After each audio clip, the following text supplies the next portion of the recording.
The silence in the ballroom was so heavy it felt like it could crush a person. But I didn't make a sound as I walked out, leaving my own anniversary party behind. My husband, Brian, stood by the podium with a diamond ring aimed at my sister, Chloe, while the guests froze in total shock. I didn't stop to watch her answer. I was already pushing through the heavy oak doors, my heart hammering against my ribs, leaving the champagne and the lies behind me forever. The valet didn't even look up as I tossed my keys onto the asphalt. My hands were shaking, but my voice tightened as I told him, "Keep the car. I'm done." I didn't look back at the suburban estate that had been my prison for 5 years. I walked toward the gate, the gravel crunching under my heels like broken glass. I had spent years playing the perfect wife to Brian, the rising star of the city's top law firm, only to watch him pledge his life to my own blood in front of 200 witnesses. I reached the end of the driveway and felt the cold night air hit my face. It was 45 seconds after I had walked out, and the moral question burned in my mind. Was I a coward for leaving, or was this the exact power play I needed to ruin them? If I stayed, I would be the victim. If I left, I became a mystery they couldn't control. My phone buzzed. It was Brian. I stared at the screen, my breath catching in my throat, before I silenced it and dropped it into a storm drain. It felt like shedding a layer of dead skin. I started walking toward the main road, my dress billowing in the wind. I didn't have money, but I had access. For years, I had been the silent architect behind Brian's successful cases. I knew where the bodies were buried, metaphorically speaking, and I knew exactly which bank accounts held the money he thought was hidden from the IRS. I reached the corner store and ducked into the shadows. I needed to see if they were following me. I glanced back, my eyes scanning the long, winding road. Nothing. No headlights, no panic. They were probably too busy celebrating their twisted new life. My jaw clenched. They thought I was weak. They thought I was a stay-at-home wife with no life of my own. They were so wrong. I slipped into a payphone booth, an old relic in a forgotten corner of the lot. I dialed the number of the one person Brian feared most, his lead partner at the firm, Mr. Sterling. I didn't say my name. I just whispered, "Check the offshore account ending in 4409. You'll find the signature you've been looking for, the one that proves he's been embezzling from the firm for months." I hung up, my hands steady now. This was the first brick in the wall I was building around them. I wasn't going to scream or cry. I was going to be the silent shadow that made their entire world crumble into dust. The realization hit me then. They were going to wake up tomorrow to find their reputation, their career, and their future gone. If you think I should have stayed to fight them face to face instead of destroying them from the shadows, leave a comment below. I want to know if you'd choose revenge or justice. Make sure to hit that subscribe button for the rest of this plan, because what I did next involves their very own home. I didn't head home. I headed to the one place Brian would never think to look. The storage unit he'd kept for his hobbies. I walked through the industrial complex, my heels clicking on the metal stairs. I had the key. He'd left it on the kitchen counter months ago, thinking I never noticed. I unlocked the unit and stepped inside. It smelled like dust and old paper. Inside weren't car parts or sports gear. It was a file room. Thousands of documents, tax records, and private messages between Brian and his clients. He was a fraud, and he kept the evidence right under my nose. I pulled out my tablet and started snapping photos. Each click of the camera was a step towards freedom. My phone rang again. This time it was a burner I'd kept for emergencies. It was Chloe. I didn't answer. I just read the text. "Where are you? Brian is losing his mind. Come home, we can talk." Talk? They wanted to manage me, to keep me quiet so their little affair wouldn't ruin their social standing. I didn't want to talk.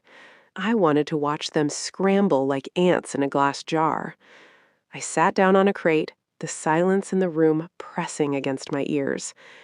I remembered when Chloe used to be my best friend. We shared secrets, clothes, and dreams. Now she was just another part of the betrayal. I felt a coldness settle in my chest, a feeling of detachment that surprised me. I wasn't sad anymore. I was a strategist. I began scanning the files more aggressively. I found a folder marked Ghost Accounts. It contained the names of people who didn't exist, used to funnel money through shell companies. Brian wasn't just stealing from the firm, he was using the firm to launder money for dangerous people. My breath caught. If the authorities found this, Brian wouldn't just lose his job, he would vanish into federal prison for decades. This changed the stakes from professional ruin to total annihilation. I didn't hesitate. I pulled a portable hard drive from my bag and began cloning the entire server he had hidden in the corner. As the progress bar crawled across my screen, I realized I had been living with a monster who played the role of a saint. Every dinner, every vacation, every I love you was funded by crime. The anger didn't explode, it sharpened. I became surgical. I started organizing the files by category: firm fraud, tax evasion, client bribery. It was all here. A gold mine of destruction. I packed the most incriminating files into my bag. I wasn't going to turn these in to the police right away. That would be too easy. I wanted them to suffer the slow burn of uncertainty. I walked out of the unit, the weight of the bag feeling like a victory. I had everything I needed to burn their world down one layer at a time. I started my engine, the sound roaring in the quiet night. I was no longer the wife they ignored. I was the ghost that was going to haunt their every waking moment. If you think I'm being too cold-hearted, or if you believe they deserve exactly what's coming to them, hit the like button and let me know your thoughts in the comments. Subscribe to follow this journey of secrets. The next morning, I stood across the street from the firm's office. I watched as Brian walked toward the entrance, looking disheveled and frantic. Chloe was right behind him, her face pale. They didn't see me. I was wearing a simple coat and a hat, blending into the morning commute. I had sent the first of many anonymous emails to the firm's board of directors an hour ago. I watched Brian stop mid-stride as his phone started ringing off the hook. He looked around, panicked, as if he could sense my eyes on him. He stepped into the lobby, and a few minutes later, he came out with his face drained of all color. He looked up at the windows, his eyes darting toward the building. He knew, or at least he suspected, that the game was changing. I walked into the nearby coffee shop and sat by the window. I watched as security guards approached them. They were being escorted out of the building. It was beautiful. I sipped my coffee, the heat calming my nerves. The betrayal had turned into a masterclass in psychological warfare. I had already emptied our joint savings account, transferring every penny into a secure and untraceable trust I'd set up weeks ago. But I wasn't done. I had leaked the details of his ghost accounts to the local news stations and the SEC. By noon, I knew his name would be splashed across every headline. I had also contacted the clients he had scammed, letting them know exactly who had been draining their accounts. I was essentially burning the bridge behind him while he was still standing on it. I sat there for hours watching the drama unfold. I saw Brian pacing, his hands running through his hair, his expensive suit now rumpled. Chloe was nearby, sitting on a bench, staring into nothingness. She had thought she was walking into a life of luxury, a partner to a rising legal star. She didn't realize she was jumping onto a sinking ship that I had been sabotaging for months. Every time I saw them look toward the street, I ducked back behind my menu. I needed to see them realize their own insignificance. The chaos in the lobby grew. I saw partners coming out looking furious, pointing fingers at Brian. He was pleading, his body language desperate and small. It was a stark contrast to the man who had stood on that podium just hours ago, acting like he owned the room. I felt a surge of cold, calculated satisfaction. I wasn't just ruining his career, I was erasing the narrative he had built about me. He had told everyone I was fragile, that I was the one who needed him. Watching him fail in front of his peers was the final act of that lie. I stood up and walked to the back exit, avoiding the main crowd. I had one more task. I needed to ensure that no one at the firm would ever trust a word he said again. I took out my phone and triggered the final upload of the server data I had cloned. It was sent to every email address in the firm's directory. It wasn't just proof of the fraud, it was proof of his personality, the arrogance, the condescension, the absolute lack of remorse he had for his clients. My phone buzzed again. This time it was an unknown number. I answered, keeping my voice neutral. "I know it was you," Brian's voice rasped. He sounded broken, his usual confidence replaced with fear. "Why are you doing this?" I didn't say a word. I just let him sit in the silence, letting the weight of his actions sink in. We had a life. We had everything. I looked out the window at the chaos unfolding in front of the firm. Everything was exactly what I had lost, and now it was exactly what he was losing. I hung up before he could say another word. The silence I left behind was louder than any threat I could have made. The final blow was a direct message to Chloe. I sent her a video file, not of me, but of Brian discussing his plans to discard her once the legal heat got too high. It was a fabricated deepfake, but so realistic she would never doubt it. I watched from the coffee shop as she suddenly shoved him away on the sidewalk, screaming something that made him stumble back. The discord I planted was already blooming into a war. I watched them argue, the physical distance between them growing with every passing minute. They were turning on each other, just as I had planned. It was no longer about them against the world, it was about them against each other. I left the coffee shop feeling lighter than I had in years. I checked my reflection in a store window. I didn't recognize the woman looking back. She was sharper, colder, and entirely in control. I had shed the identity of the perfect wife, and in its place was a woman who knew exactly what she was capable of. I wasn't just a survivor anymore. I was the architect of my own destiny. The power balance had shifted, and the look of terror on his face was just the beginning of the end. Do you think I should confront them personally, or is this silent destruction more effective? Tell me in the comments, and don't forget to subscribe. I moved into a small, quiet apartment in a neighborhood they never visited. It was simple, clean, and entirely mine. The final phase was ready. I had scheduled a series of legal notices to be delivered to their door, not about the embezzlement, but about the ownership of the house and the assets they thought were theirs. I stood by my new window looking over the city. I was free. I didn't have a husband, a sister, or a false life to maintain. I had my freedom, and that was worth more than any party or any diamond ring. I received a notification on my tablet.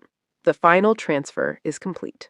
Every asset, every investment, and every cent was now in my name. I heard a knock at my door. I knew who it was. I walked over and opened it to find Brian and Chloe standing there. They looked defeated, their clothes wrinkled and their eyes tired. They didn't look like the golden couple anymore. They looked like strangers. "Please," Chloe whispered, her eyes red. "We have nowhere to go." I leaned against the doorframe, my arms crossed. I didn't invite them in. I didn't feel the need to argue. I just stared at them until they looked at the floor. The power was entirely in my hands now, and I didn't even have to use it. They had destroyed themselves with their own arrogance. Brian looked up, his eyes pleading. "You're taking everything. We'll be homeless. You can't be this cruel."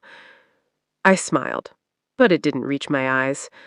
"I'm not being cruel, Brian. I'm just being the wife you always wanted, the one who stays out of your way while you destroy your own life." I reached into my pocket and pulled out a single document, a waiver for them to sign absolving me of any involvement in his crimes. It was a trap, of course. Signing it would be a confession of their guilt. They didn't see the trap. They were so desperate for a lifeline that they grabbed the pen. Chloe signed without a second glance. Brian hesitated, but one look at the police cruiser turning the corner on our street forced his hand. He signed, and I took the paper. The look on their faces when they realized they had just signed their own arrest warrants was worth every moment of the pain I had endured. But I had one more surprise. As the police officers stepped onto the porch, I didn't tell them where to go. I just handed them the folder I had prepared. It contained not just the embezzlement evidence, but the proof that Brian had been stalking me since I left, tracking my car and trying to access my new bank accounts. He had violated a restraining order I had filed 3 days after our anniversary. The look of confusion on Brian's face when they cuffed him was pure, unadulterated gold. He thought he was coming to beg, but he was actually walking into a cage. Chloe started to argue, her voice rising, but I simply pointed at the officer holding the document she signed. She stopped instantly, her face turning ashen. She knew the game was over. I didn't watch them being loaded into the cruiser. I turned around and walked back into my apartment, closing the door on their lives forever. The silence was absolute. I walked to the kitchen and made a fresh cup of tea. It was the first time in years I hadn't had to look over my shoulder. The final step was the most important. I sat at my laptop and drafted a post for the local community board detailing every single detail of the anniversary surprise. I didn't use their names, but the details were so specific that everyone in our social circle would know exactly who I was talking about. I hit post and watched the comments roll in. It was a digital burial. I felt no remorse, only a profound sense of closure. I left the apartment an hour later, leaving behind everything that tied me to my old life. I had a new car, a new name, and a new future waiting for me in a city where no one knew who I was. I drove towards the horizon, the engine humming in time with my heartbeat. I wasn't looking for revenge anymore. I was looking for peace. And for the first time, I finally found it. They are out there somewhere, but my story doesn't end with them. It ends with me. What do you think? Was this the ultimate revenge, or did I miss an opportunity to teach them a lesson they'd never forget? Let me know your thoughts in the comments, and subscribe if you want to see how I handle the next chapter of my life. Thank you for listening.